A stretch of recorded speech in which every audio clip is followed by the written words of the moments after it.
What is good, people? Welcome back to the channel. KG is back, and it is time for Transfer Talk. And we are now here on July 1st, which means business will be picking up, as JR used to say. But Daniel Farker wants a bulk of his squad in by July 7th. We shall see how active we are over the next few days. Also want to talk about statement signings, and I'll get into my definition of a statement signing right now.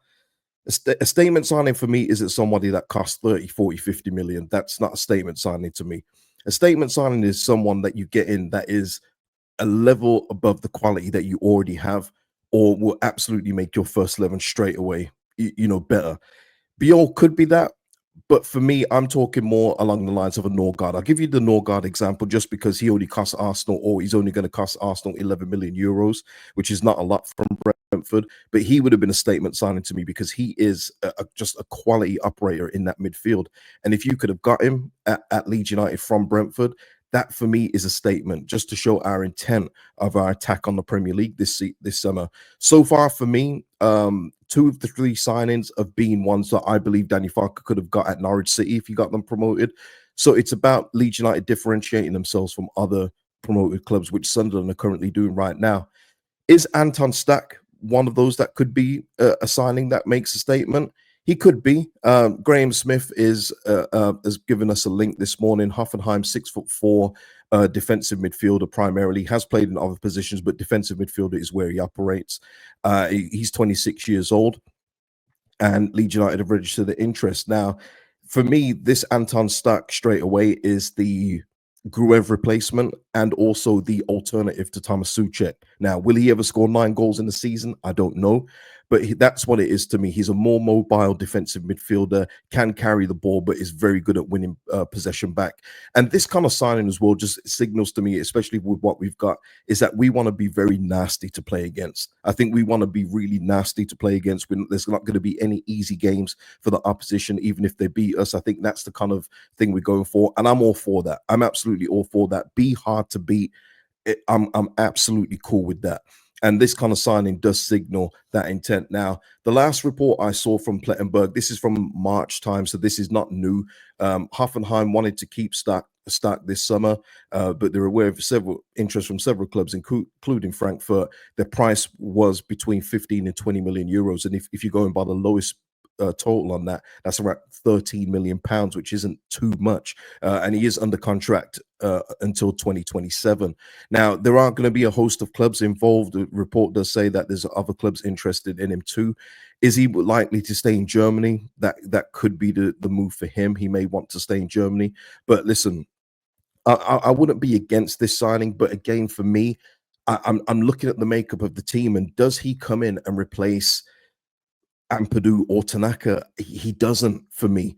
Now, can he rotate in that spot? Of course he can. But there's no one at the moment that he doesn't outright move somebody from the first 11 for me, in my opinion. If you've seen him play, let me know.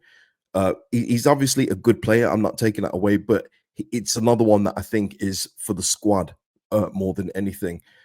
Somebody who would be a statement signing. But give me your thoughts on Anton Stach and your thoughts on him in the comment section. But someone who is a statement signing for me is a Douglas Luiz. Now, the newest report on him, we know we've been linked with him for quite a bit of the summer, is that Juventus will do business after the Club World Cup, and they are likely to sanction a loan with obligation to buy for Douglas Luiz, and Leeds United are heavily favourites to sign him. And again, this one for me is a statement signing. He does come in and get into your first 11 straight away. There's nothing that he doesn't do that Tanaka and Ampadu do together that he can't do. He is that all-round midfielder. Now, it hasn't worked out for him at Juventus, but that doesn't make him a bad player. It just means that he needs to move on, and Juventus want to move him on, get his wages off the books this summer, and a loan with an obligation to buy, it seems to be the best route for that. And if Leeds United are serious about this one, you absolutely get Douglas Luiz. Absolutely get him. He is somebody who I said, answered in the comments a couple of weeks ago. If you could choose 2 midfielders to get, he was one of the 2, him and Gus Hamer. And he just makes the team exponentially better straight away. Set pieces, defensive work, got a good long shot on him going forward. He's just a good midfielder to have. And I think this would be a sensational signing, and it would be a statement signing, because I don't think this is someone that I think Leeds United would be able to attract at this point. So if we do get this deal done, this would be, for me, the best deal of the summer so far in terms of that. So it will be one to keep an eye on when the Club World Cup finishes, see what happens there. But I really do hope that Leeds United are all in for this one in terms of Douglas Luiz, to get that bit of star power in there, and to then hopefully attract other players to come to the club. You see Douglas Luiz side, you're thinking, okay, they must be building something good there. At the moment, we're building like a stern Burnley at the minute, which I'm not against where we're going to be next in the next coming season. But yeah, you do need that bit of class, that bit of creativity to help you out to score goals. That is going to be needed as well this evening, as well as keeping the ball out the net. Somebody who I've mentioned on here before, again, Leon, dire straits. We know what their situation is. I've mentioned George's Mikautadze before as a striker option. You know, if you can go and pillage Leon, he's another one I should get. I mentioned Tagliafico, obviously Perry we've been linked with recently. But Sunderland are one of the clubs listed as holding an interest in Mikautadze. If they manage to get Mikautadze, man, you know, oh my Lord. You know what I mean? We're not even in the conversation, which is quite puzzling for me. We need an out-and-out number one striker. If Joel Peru is not going to be it, he would fit the bill. There's nothing that this guy doesn't do. And if he's available for a cut price because of Leon's situation, you've got to go and get him. And again, talking statement signings, theme of this video, he would be a statement signing because there will be a host of clubs going after him. Now, Sunderland may not get him, but the fact that they've even thrown their name in the hat shows clear ambition of what they are trying to do this season. For me, what is the striker that we've been linked with so far? Mainly a Josh Sargent. That's not going to cut the mustard, buddy. So we'll see about this one in terms of this. We'll see if Sunderland progress, because they seem to, once they hold an interest, they usually go with a bid the next day. So we'll see if that happens. But if it's not Mikautadze, who is that number one striker going to be? I'm very interested. Is it going to be a Callum Wendo? Is it going to be whoever else? But they can't all be big brutes. You know, we're going to need someone that has got that finishing touch. And it's going to be very important for Leeds United to stay up. It's as simple as that. We need an out-and-out goal scorer to complement Joel Peru and leave Mecha as a third choice option, in my opinion.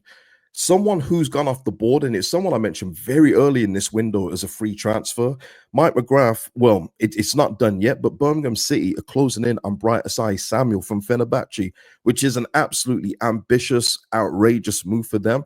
But it seems that they are in the pole position to sign him on a free transfer, which is amazing to me, because I feel that he could easily play Premier League football.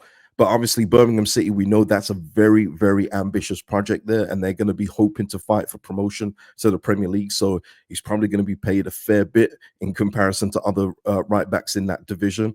But that is an amazing signing for a free transfer. I would have absolutely loved him here. He's got all the tools to be a Premier League player. Maybe he's making that stop in Birmingham first and hopefully gets promoted with them to then join the Premier League. But yeah, Osayi-Samuel looks like he might be going to Birmingham City. I'm just going to take him off the list now. But we do need another right back. We do need genuine competition for Jayden Bogle, and I hope that we are looking for that as well. But that is it for the update, people. I hope you've enjoyed the video. Please like it before you go. Big shout out to Mr. P and Terrence for the super thanks on the last video. Much appreciated, guys. Big up to all members of the channels. If you want to become a member of the channel, the link is in the description. Like the video before you go, and I'll see you in the next one. Peace out.